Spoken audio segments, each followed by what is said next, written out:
अस्सलामुअलैकुम viewers, how may I help you का क्या मतलब होता है और इसका रिप्लाई किस तरह से किया जाता है। चलिए आज की इस वीडियो में हम देख लेते हैं।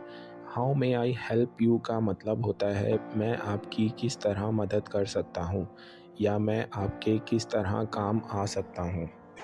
अच्छा, अब इसका रिप्लाई किस तरह से करना है ये सिचुएशन पे डिपेंड करता है। सपोज़ आप किसी होटल के रिसेप्शन पे खड़े हैं और रिसेप्शनिस्ट आपसे सवाल करता है कि how may I help you, या मैं आपकी किस तरह मदद कर सकता हूँ, तो आप उसका रिप्लाई किस तरह करेंगे। I would like to have a double room for 2 nights, यानी कि मुझे एक डबल बेड रूम चाहिए और 2 रातों के लिए।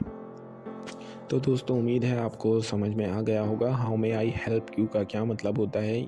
इसका मतलब होता है कि मैं आपकी मदद किस तरह से कर सकता हूँ या मैं आपकी किस तरह से मदद कर सकता हूँ या मैं आपकी क्या मदद कर सकता हूँ। दोस्तों, अगर आपको ये वीडियो पसंद आई हो तो हमारी वीडियो को लाइक ज़रूर कर दें और हमारे चैनल को प्लीज़ प्लीज़ प्लीज़ सब्सक्राइब ज़रूर कर दें।